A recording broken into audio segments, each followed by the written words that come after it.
नमस्कार, आप देख रहे हैं काल चक्र में आपके साथ पूजा राठौर शर्मा और मेरे साथ है प्रश्न कुंडली विशेषज्ञ पंडित सुरेश पांडे जी। पंडित जी, आपका बहुत बहुत स्वागत है। धन्यवाद।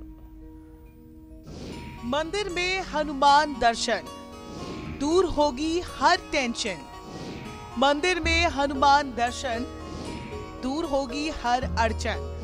मंदिर में हनुमान दर्शन, टल जाएगा हर संकट। जानिए हनुमान मंदिर के 10 महा उपाय सिर्फ काल चक्र में। जी हाँ, हनुमान जी ऐसे देवता हैं जो हर मुश्किल में सबका बेड़ा पार लगाते हैं, असाध्य रोगों को ठीक करते हैं और विरोधियों को शांत करके जीवन में सुख शांति और समृद्धि बढ़ाते हैं। आज हम आपको बजरंग बली के ऐसे उपाय बता रहे हैं जो बिना हनुमान मंदिर जाए सफल नहीं हो पाएंगे। ये ऐसे रामबाण उपाय हैं जो आपकी हर परेशानी को दूर कर देंगे। तो बने रहिए कालचक्र के साथ ही अगर आपका भी कोई सवाल है तो आप हमें फोन कर सकते हैं। हमारा नंबर नोट कीजिए 0120-665-2411। तो विरोधियों के षड्यंत्र की वजह से अगर आपको कारोबार में नुकसान उठाना पड़ रहा है तो हनुमान मंदिर जाकर भगवान को क्या चढ़ाने और पूजा करने से आपका कारोबारी दिन दोगुनी रात चौगुनी तरक्की करेगा। तो पंडित जी बताइए, आजकल शत्रुता बढ़ रही है, कारोबार नहीं चल रहे हैं, वैर भाव बहुत देखने को मिल रहा है। देखो, अब ऐसा है, कलयुग ज्यों-ज्यों बढ़ेगा, पूजा कलयुग ज्यों-ज्यों बढ़ेगा त्यों-त्यों पापाचार दुराचार बढ़ेगा। और कलयुग के एक ऐसे देवता हैं हनुमान जी कि हनुमान जी ऐसे कलयुग के देवता हैं कि जहां हनुमान जी की कृपा होती है वहां कलयुग का प्रभाव नहीं होता है। किंवदंती है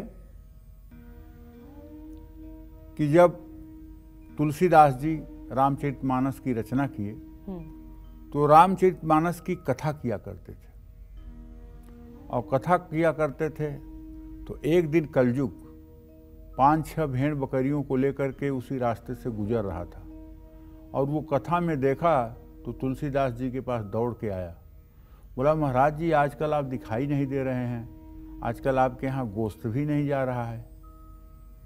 तो आधी पब्लिक उठ के चली गई कि कथा तो इतना अच्छा कर रहा है, ये मांस भी खाता है।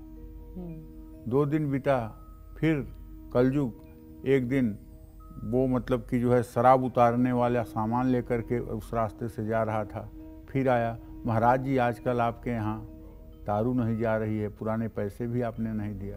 गोस्वामी जी चुप रहे और वो चला गया। फिर आधी जनता उठ के चली गई कि अभी तो ये मांस खाता था, शराब भी पीता है। तीसरे दिन एक मतलब कि बग्गी पर एक सुंदर महिला जा रही थी और उसने देखा कथा तो धमाक से कूद करके आई, महाराज जी आजकल आप कोठे पर नहीं आ रहे हैं। सबने कहा हाथ तेरी की, ये कोठे पर भी जाता है। सारी जनता चली गई, सिर्फ एक व्यक्ति बचा।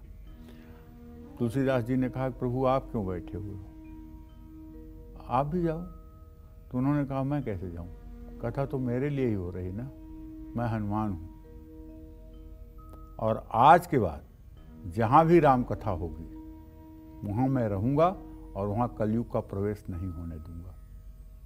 तभी से जहां भी राम कथा होती है, जहां भी हनुमान के नामों का कीर्तन संकीर्तन होता है, वहां कलयुग कभी अपना परछाई नहीं डालता है। इसलिए कलयुग में हनुमान जी तो अजर अमर हैं, ये पूरी दुनिया को पता है। लेकिन जहां भी हनुमान जी रहेंगे, जहां भी हनुमान की उपासना होगी, वहां कलयुग का लेस मात्र भी प्रभाव नहीं पड़ेगा। इसीलिए कलयुग में हनुमान जी की उपासना को सर्वोत्तम से सर्वोत्तम माना गया है। ये प्रत्यक्ष देवता है। पूजा विश्वास बहुत बड़ी चीज है, और मैं पूरे विश्वास के साथ कह रहा हूं, मुझे रोमांच हो रहा है ये कहते हुए, जहां भी कोई भी व्यक्ति विपत्ति में पड़ करके और हनुमान जी को याद करता है, हनुमान जी किसी न किसी रूप में तुरंत आकर के उसकी सहायता करते हैं। चाहे वृद्ध के रूप में, चाहे बालक के रूप में, चाहे युवक के रूप में, चाहे युवती के रूप में, तत्क्षण आकर के मदद करते हैं, इसमें कोई संदेह नहीं। हजारों लोगों का ऐसा अनुभव है कि उनकी विपत्ति में एक अदृश्य शक्ति आती है और मदद करके गायब हो जाती है। इसलिए कलयुग में हर व्यक्ति को चाहिए, हर सनातन धर्मावलंबी को चाहिए कि वो हनुमान की उपासना करे और कम से कम सुबह शाम हनुमान जी का ध्यान करे। हनुमान जी का ध्यान करने से प्रभु श्री राम शीघ्र प्रसन्न होते हैं, इसमें कोई दो राय नहीं। लेकिन श्रद्धा होना चाहिए। जब श्रद्धा नहीं होगी तो हनुमान जी क्या, भूत प्रेत भी आपके बुलाने पे नहीं आएंगे। हनुमान जी तो देवता हैं, इसलिए श्रद्धा और विश्वास होना चाहिए। हाँ, तो मैं ये कह रहा था कि अगर आप परेशानियों से जूझ रहे हैं तो आपको चाहिए कि देसी घी में 5 पूड़ियां बनाइए और सुंदर सा हलवा बनाइए और हनुमान मंदिर जा करके हनुमान जी को उसका भोग लगाइए। उस पे तुलसी का पत्ता रखना मत भूलिएगा। बिना तुलसी के पत्ते के हनुमान जी की संतुष्टि नहीं होती है। और सिंदूरी रंग के कपड़े हनुमान जी की मूर्ति पर पुजारी से कह करके श्रद्धा पूर्वक समर्पित करवाइए। और अगर कोई अचानक परेशानी आई है तो मंगलवार को हनुमान मंदिर की छत पर एक केसरिया रंग का त्रिकोण आकृति का झंडा जरूर लगवा दीजिए। अगर कोई दुर्घटना में घायल हो गया है, उसकी स्थिति सीरियस है, उसके बचने की संभावना नहीं है, ब्रेन डेड हो रही है, तो ऐसे में अगर हनुमान मंदिर पर केसरिया रंग का त्रिकोण झंडा लगाया जाए तो मैं विश्वास के साथ कह सकता हूं कि हनुमान जी जीवन दान देने से भी पीछे नहीं रहेंगे। हनुमान संकट से हनुमान छुड़ावे, मन क्रम वचन ध्यान जो लावे। अगर मन क्रम वचन से आप हनुमान जी की उपासना करते हैं और हनुमान जी का स्मरण करते हैं तो निसंदेह आपकी मनोकामना पूरी होगी। जय मां विंध्यवासिनी। चलिए, इस बीच कॉलर्स भी हमारे साथ जुड़ गए हैं फोन लाइन पर। पहले कॉलर हैं ओडिशा से संजय। संजय जी, पूछिए सवाल। मैडम मेरा डेट ऑफ बर्थ। हेलो। हाँ, बोलिए। मेरा डेट ऑफ बर्थ है 6/3/1972 जी। और मेरी बेटी का डेट ऑफ बर्थ है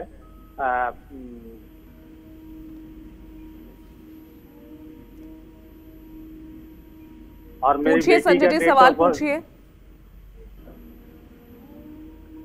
पंडित जी, मेरा आगे का जीवन कैसा रहेगा, थोड़ा उसके बारे में जानकारी चाहिए थी। चलिए, मैं आपको बता ही देता हूँ। द्वितीय सप्तमेश आपके सूर्य और बृहस्पति हैं, दोनों एक साथ बैठे हुए हैं और द्वितीय भाव में बैठे हुए हैं। आगे का जीवन एकदम सर्वोत्तम है, कोई टेंशन लेने की बात नहीं है। बेटी का भी भविष्य अच्छा है, उसमें भी कोई दो राय नहीं है। थोड़ा सा उसके स्वास्थ्य के प्रति सोचना चाहिए और उसकी शिक्षा अच्छी रहेगी, इसमें कोई दो राय नहीं है। अगर हो सके तो उसे एक ओपल 6-7 रत्ती का चांदी के लॉकेट में बनवा करके और काले धागे में गले में कुछ दिनों के लिए धारण करवा देना चाहिए। तो इससे उसके पढ़ाई में, उसके करियर में चमत्कार आपको देखने को मिलेगा। जय मां विंध्यवासिनी। चलिए, तो कॉलर्स हमारे साथ लगातार जुड़ रहे हैं, लेकिन इस बीच मैं सभी दर्शकों से गुजारिश करना चाहूंगी कि जब भी हमें कॉल करें तो अपनी डिटेल्स को सही तरीके से और स्पष्ट और कम शब्दों में हमें बताएं, ताकि आप ज्यादा से ज्यादा अपनी समस्या का समाधान जान सकें और पंडित जी भी सटीक जानकारी आपको दे सके। इस बीच हमारे साथ दिल्ली से सुशीला जी जुड़ गई हैं। सुशीला जी, सवाल पूछिए। हेलो। हाँ, बोलिए। हेलो पंडित जी, नमस्ते। हाँ, सदा सुखी रहिए। कल आपके फोन नहीं मिले था, आपके प्रोग्राम में डेली देखती हूँ। हेलो। हाँ, बोलिए, मैं सुन पा रहा हूँ। अपने बारे में, अपने लड़के के बारे में पूछ रहा हूँ। मेरे जीवन कैसे रहेगी, मेरे लड़के के 2000 के जन्म है, उसकी शादी कैसे होगी, उसकी नौकरी वाली मिलेगी कि नहीं, उसके जीवन कैसी आगे जाएगी, कब तक शादी होगी, लड़की नौकरी वाली मिलेगी कि कैसी नौकरी लड़की मिलेगी। देखो सुशीला, जहाँ तक तुम्हारे जीवन की बात है तो जैसा तुम्हारा जीवन चल रहा है मध्यम श्रेणी का तुम्हारा जीवन चल रहा है, न बहुत अच्छा चल रहा है न बहुत खराब चल रहा है। सामान्य ढंग से तुम्हारी जिंदगी अभी तक चल रही है। इसी तरह से आगे भी जीवन चलता रहेगा। जहाँ तक तुम्हारे पुत्र भाव का प्रश्न है तो उसके विषय में तो यही कहना चाहूँगा कि तुम्हारे बेटे का भविष्य अच्छा है, लेकिन जब वो 27 साल से ऊपर, अभी तो वो उसकी उम्र मात्र 23 साल हो रही है, 27वें वर्ष से उसका भाग्योदय होगा। विवाह का योग बना हुआ है, 2024 और 25 में विवाह की संभावना बनी हुई है, लेकिन 27वें वर्ष में उसका भाग्योदय होगा और हर प्रकार से वो अपने जीवन में सफलता अर्जित करेगा। लेकिन अभी उसे चाहिए कि रोज़ हनुमान चालीसा के पाठ करे और मंगलवार के दिन हनुमान मंदिर जाए, लड्डू और तुलसी के पत्ते हनुमान जी को चढ़ाए और हनुमान चालीसा का नित्य अगर पाठ करना शुरू करेगा, सूर्य को जल देना शुरू करेगा, तो निश्चित रूप से उसका आने वाला भविष्य अच्छा होगा। जय मां विंध्यवासिनी। तो पंडित जी, अब मेरा दूसरा सवाल है, कर्ज से मुक्ति पाना हर कोई आज चाहता है और हर कोई किसी ना किसी तरह कर्ज के तले दबा हुआ है। तो ऐसे में परिवार में सुख शांति रहे, खुशहाली रहे, हनुमान मंदिर जाकर किस तरह से संकट मोचक की पूजा करें? देखो पूजा, वैसे तो ज्योतिष शास्त्र में राहु ऐश्वर्य का कारक ग्रह माना गया है, लेकिन कर्ज उतारने के लिए मंगल से अच्छा ग्रह कोई नहीं माना जाता है। मंगल जिसकी कुंडली में बलवान है, मंगल जिसकी कुंडली में अच्छा है, वो आदमी ऐश्वर्यवान न हो ये तो हो सकता है, लेकिन वो कर्जदार नहीं होगा, इसकी पूरी गारंटी है जी। मतलब ऐश्वर्यवान न हो ये हो सकता है, लेकिन कर्जदार नहीं होगा अगर मंगल अच्छा है।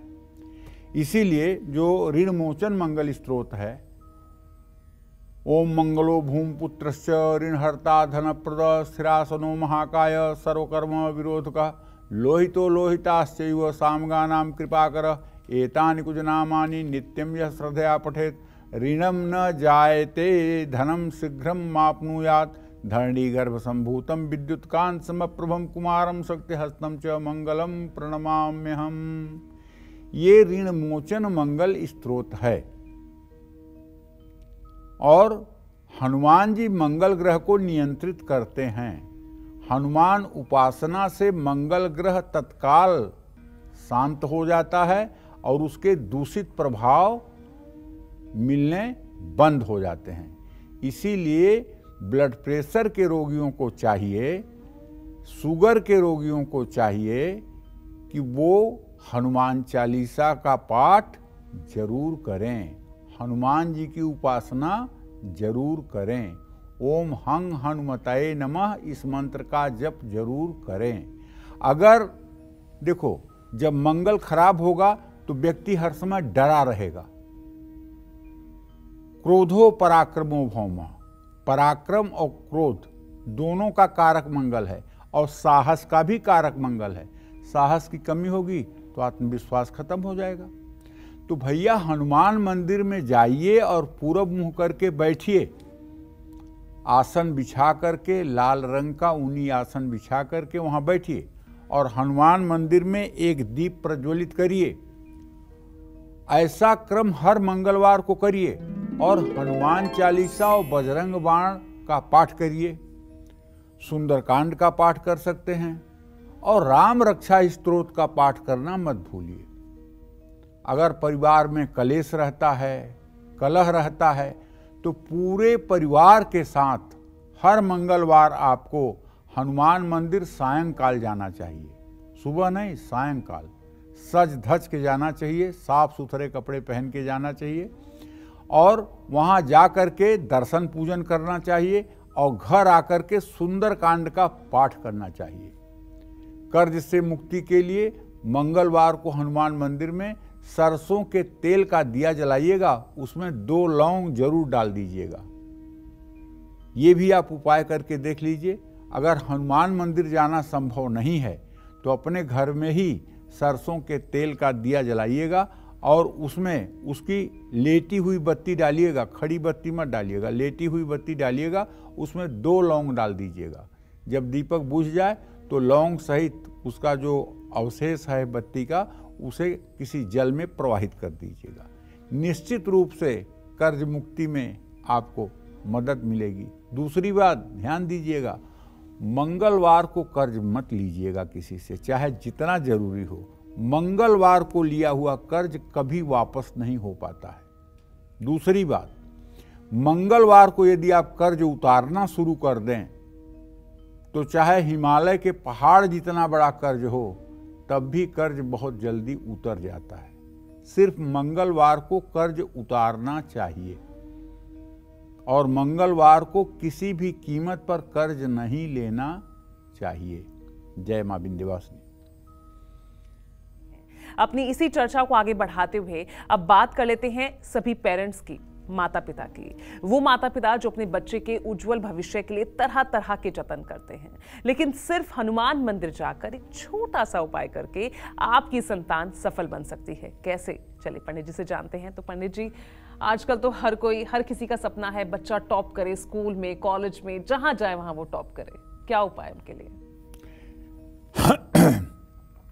हनुमान जी के लिए पूजा कुछ भी दुर्लभ नहीं है। हनुमान जी के बारे में कहा जाता है, अतुलित बलधामम स्वर्ण शैलाभदेहम दनुजवनु कृषानुज्ञानी नाम अग्रगण्यम। ज्ञानियों में अग्रगण्य हैं हनुमान जी। ज्ञानी नाम अग्रगण्यम सकल गुण निधानम वानराणाम धीसम रघुपति प्रिय भक्तम वात जातम नमामि। तो ज्ञानियों में अग्रगण्य कौन है भैया? हनुमान जी। तो उनकी उपासना से ज्ञान तो मिलना ही मिलना है। मनोजवम मारुत तुल्य वेगम जितेन्द्रियम बुद्धिमताम वरिष्ठम वातात्मजम वानर यूथ मुख्यम श्री राम दूतम शरणम प्रपद्ये। विद्या के, ज्ञान के अधिष्ठात्री देवता भगवान हनुमान है। इनकी उपासना करने के बाद कुछ भी असंभव नहीं रह जाता है। अगर आप अपने बच्चों के अच्छे भविष्य के लिए, पढ़ाई में अव्वल स्थान पाने के लिए चिंतित हैं, तो आपको 10 बार हनुमान चालीसा का पाठ करके हनुमान मंदिर में और हनुमान जी से प्रार्थना करना चाहिए कि वो आपके बालक के मन मस्तिष्क का संचालन करें और उसे योग्यता प्रदान करें। अगर आपके बेटे बेटी का विवाह नहीं हो रहा है, जीवन साथी योग्य नहीं मिल पा रहा है, रिश्ते आते हैं और रिश्ते चले जाते हैं, जो आपको पसंद है वो हो नहीं रहा है, जो आपको पसंद नहीं है वो आपके पीछे पड़ रहे हैं, तो ऐसे में हनुमान मंदिर 10 दिनों तक जा कर के 10 हनुमान चालीसा के रोज पाठ करने से, 100 पाठ करने से ये मनोकामना भी पूरी हो जाएगी। लाल कनेर का फूल अगर 108 फूलों की माला बना ली जाए और उसे किसी हनुमान प्रतिमा पर चढ़ाई जाए मंगलवार के दिन, तो आप विश्वास करिए आपकी असंभव से असंभव मनोकामना पूरी हो जाएगी। आपको अपने माथे पर भी केसर का तिलक लगाना चाहिए। केसर हो सके तो मलयागिर चंदन के साथ घिसना चाहिए और हनुमान मंदिर में अखंड चमेली के तेल का दिया भी जलाना चाहिए। अगर आपके घर में वास्तु दोष है और पारे से बनी हुई आपको हनुमान प्रतिमा मिल जाए, तो उसे पहले हनुमान मंदिर में ले जाइएगा। हनुमान मंदिर के पास जहां हनुमान जी की मूर्ति प्रतिष्ठित है, वहां एक पुष्प हनुमान जी को चढ़ाकर वो पुष्प फिर हनुमान प्रतिमा जो आप लेकर गए हैं उस पर रख करके उसे लाल कपड़े में लपेटकर अपने घर ले आइए और उसके बाद उसे अपने घर में स्थापित करिए, उनकी पूजा करिए। निश्चित रूप से आपके घर का वास्तु दोष भी दूर हो जाएगा और आपकी मनोकामना भी पूरी हो जाएगी। जय मां विंध्यवासिनी। चलिए, इस बीच काल चक्र दर्शक हमारे साथ जुड़ गए हैं सुनील नोएडा से। सुनील जी, सवाल पूछिए। हेलो। हाँ, बोलिए।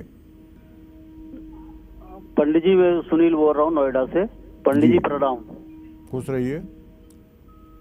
मैं अपने भविष्य के बारे में 15/5/1991 मेरा जन्मदिन है और मेरा आगे भविष्य कैसा रहेगा, और मैं अप्रैल और मई के महीने में थोड़ा जमीन के चक्कर में डोल रहा हूँ, वो कैसा रहेगा मेरा भविष्य तो आपका मुझे ठीक दिखाई दे रहा है, वर्तमान भी आपका मुझे ठीक दिखाई दे रहा है।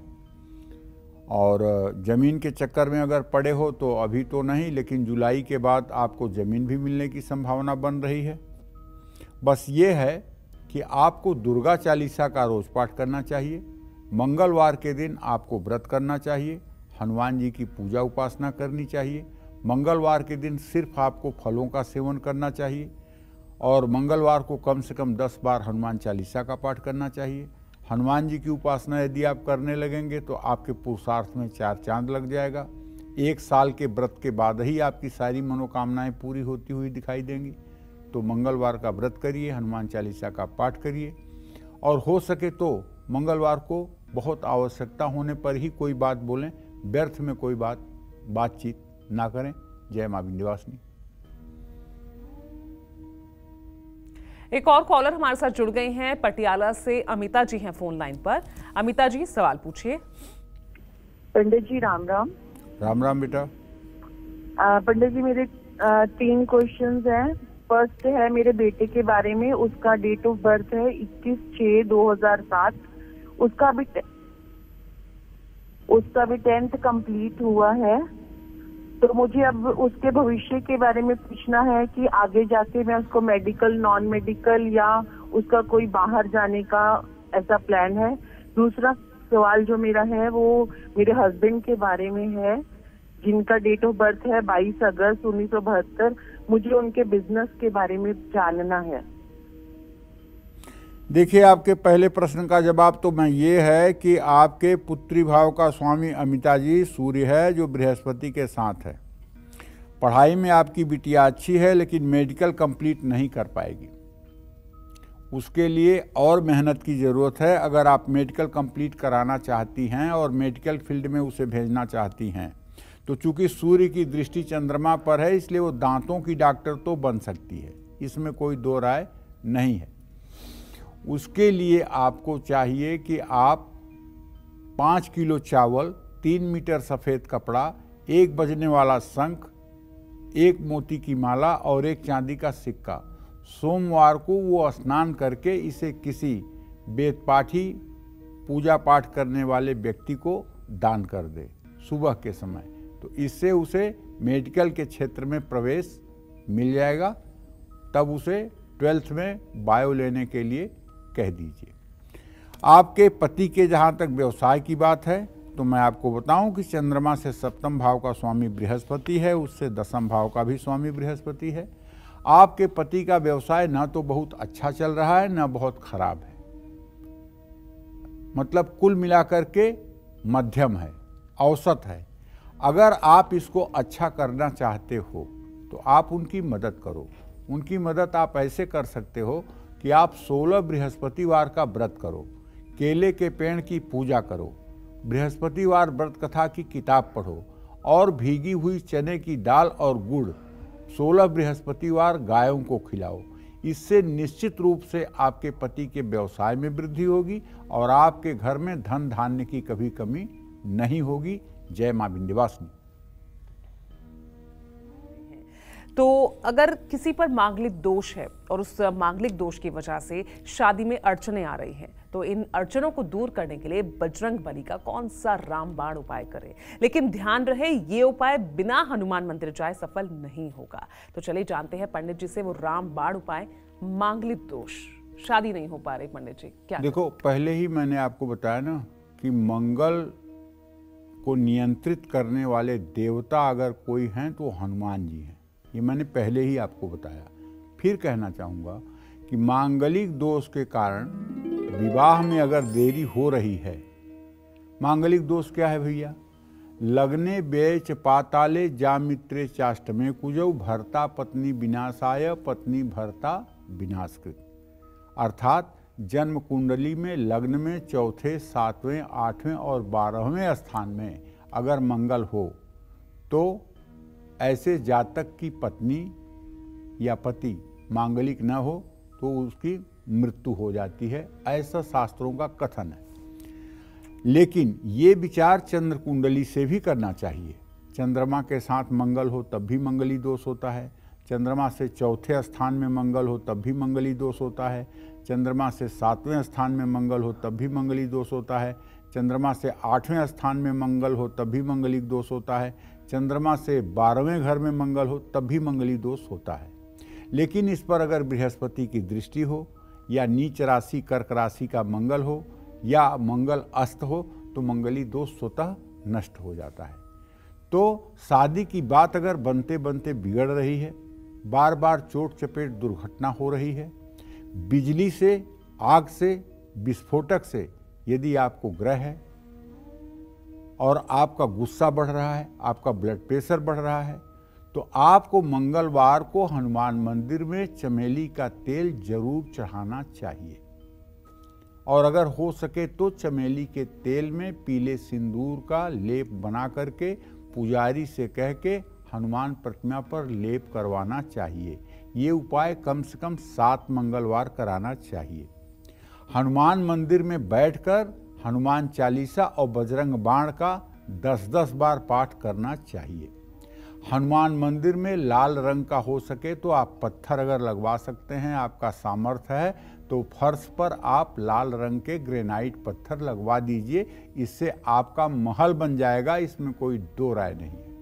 हर रोज लाल चंदन का तिलक अपने माथे पर जरूर लगाइए। अगर आप हनुमान भक्त हैं तो आपकी 2 पहचान तो जरूर होनी चाहिए। एक तो आपके माथे पर लाल चंदन का तिलक होना चाहिए या सिंदूर का तिलक होना चाहिए, और दूसरा मंगलवार को चाहे आप शादीशुदा हैं, आपका जीवन ब्रह्मचर्य होना चाहिए। ये बात आप समझ लीजिए। बड़े से बड़े लक्ष्य को पूर्ण करने के लिए जब भगवान राम ने रावण को मारा था, आत्मा रूपी राम ब्रह्मचर्य रूपी हनुमान से जब मिलते हैं तभी मन रूपी रावण का वध होता है। इस बात का सभी लोग ध्यान दीजिएगा।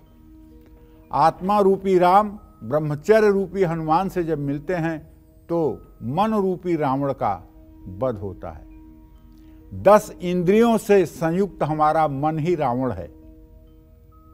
कहते हैं रावण के 10 मुख थे, तो ये 10 इंद्रियों से संयुक्त हमारा मन ये रावण है।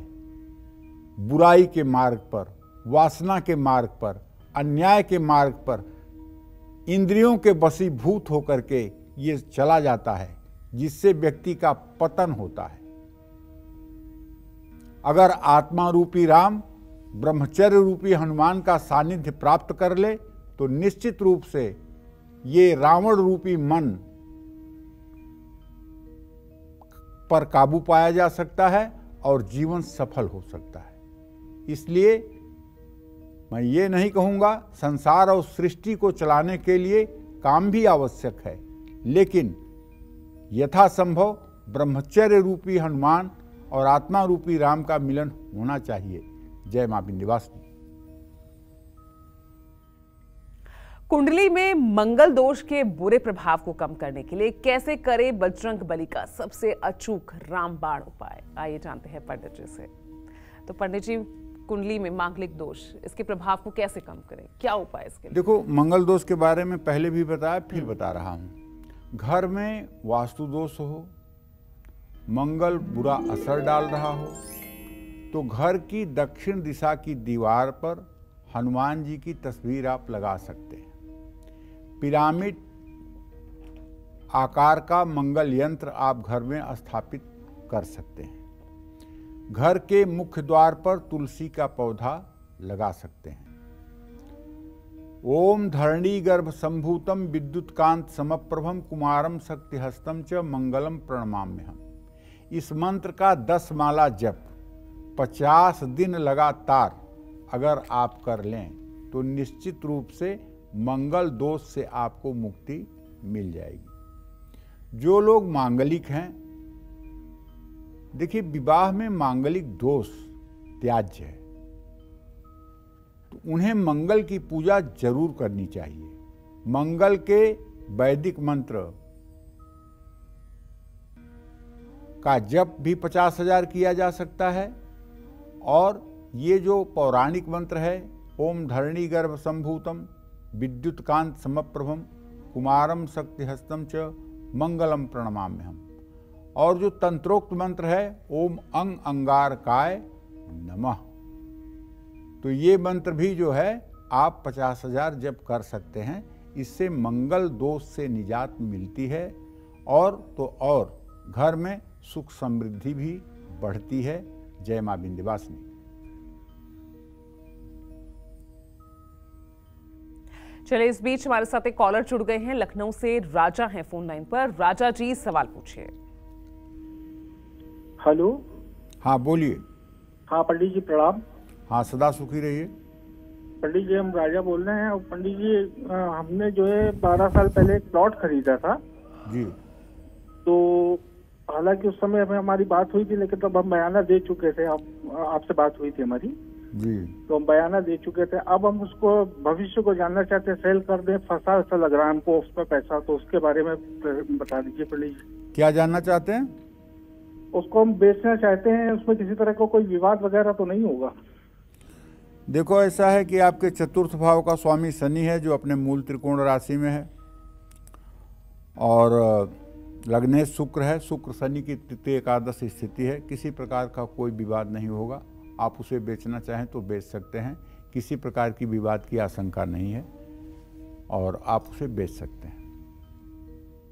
चलिए, अब वक्त हो गया है आज के हमारे ईमेल कुंडली विजेता को जानने का, जो कि हैं पंजाब के खन्ना के रहने वाले सुनील भनोट। इन्हें अपने बेटे के भविष्य के बारे में जानना है और पंडित जी इनके बेटे की डिटेल्स हैं जिन्होंने हमें दी है। इनके बेटे का नाम है अंकुश भनोट। जन्म की तिथि है 13 अक्टूबर 1990। जन्म का समय दोपहर 3:06 और जन्म का स्थान पंजाब के खन्ना के रहने वाले हैं।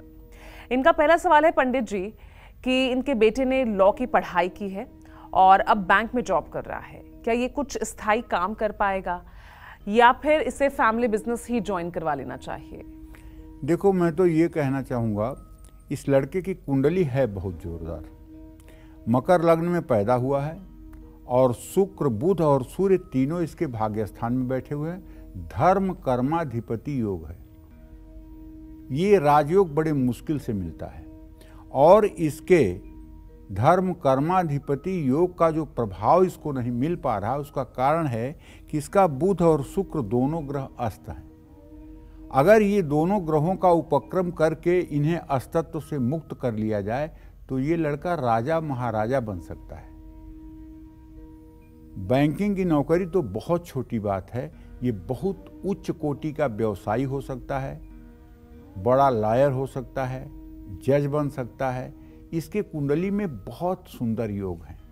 ऐसे में एक 6 रत्ती का पन्ना सोने की अंगूठी में दाहिने हाथ की सबसे छोटी उंगली में और एक डायमंड 1 कैरेट या 2 कैरेट का सोने की अंगूठी में दाहिने हाथ की अनामिका उंगली में शुक्रवार को सुबह धारण करना चाहिए। और राम रक्षा स्तोत्र और दुर्गा चालीसा का कम से कम 3 साल तक पाठ करना चाहिए। धर्म कर्माधिपति योग। अच्छा हाँ, एक राजयोग और इसकी कुंडली में है। जैसे शुक्र नीच का है, बुध उच्च का है, तो नीच भंग राजयोग भी बना हुआ है। तो कहने का मतलब इतनी अच्छी कुंडली है जिसकी कोई सीमा नहीं। अगर केवल बुध और शुक्र का अस्तित्व तो ठीक हो जाए तो फिर ये लड़का अपने कुल का दीपक बन जाएगा। जय मां विंध्यवासिनी। पंडित जी से जानते हैं कि हनुमान जी की पूजा में किन नियमों और सावधानियों का पालन हम सभी को करना चाहिए। तो पंडित जी, कौन से वो अहम नियम हैं और जो सावधानियां हैं जो अक्सर हम नहीं कर पाते हैं और चूक हो जाती है हमारे हाथों? अगर आप हनुमान जी के भक्त अपने आप को कहते हैं, अगर आप अपने को हनुमान का उपासक कहते हैं और हनुमान जी का भक्त अपने आप को कहते हैं, तो हनुमान जी के पूजा की जो जान है वो है ब्रह्मचर्य। ब्रह्मचर्य का पालन अनिवार्य है, आवश्यक है। हनुमान जी की पूजा में बनाया हुआ प्रसाद शुद्ध देसी घी का ही होना चाहिए। हनुमान जी को सिंदूर लगाने के लिए सिर्फ तिल या चमेली के तेल का ही प्रयोग करना चाहिए और कोई तेल प्रयोग नहीं करना चाहिए। हनुमान जी को केसर या हल्दी मिला करके ही लाल चंदन लगाना चाहिए। सुबह हनुमान जी को गुड़ और नारियल का भोग लगाना चाहिए। दोपहर को हनुमान जी को गुड़, घी और गेहूं के आटे का चूरमा बना करके उसका प्रसाद चढ़ाना चाहिए। रात के समय हनुमान जी को प्रसाद में फल का भोग लगाना चाहिए और ध्यान रखना चाहिए कि हर बार के भोग में तुलसी का पत्ता होना चाहिए। हनुमान जी की उपासना में सिर्फ रुद्राक्ष या मूंगा या लाल चंदन की माला का ही प्रयोग करना चाहिए। इन सब विषयों को यदि आप ध्यान में रखेंगे तो आपकी पूजा सार्थक और साकार होगी। जय मां विंध्यवासिनी। चलिए, तो उम्मीद करते हैं आपको आज का हमारा ये विषय बेहद पसंद आया होगा। तो कल फिर एक नए विषय और कुछ खास जानकारियां देंगे आपको पंडित जी, और साथ ही अब आपकी तमाम परेशानियों को दूर करने के साथ ढेरों उपाय लेकर आएंगे हम पंडित सुरेश पांडे जी के साथ। पंडित जी, आपका बहुत बहुत धन्यवाद आज इस खास जानकारी। जय मां विंध्यवासिनी।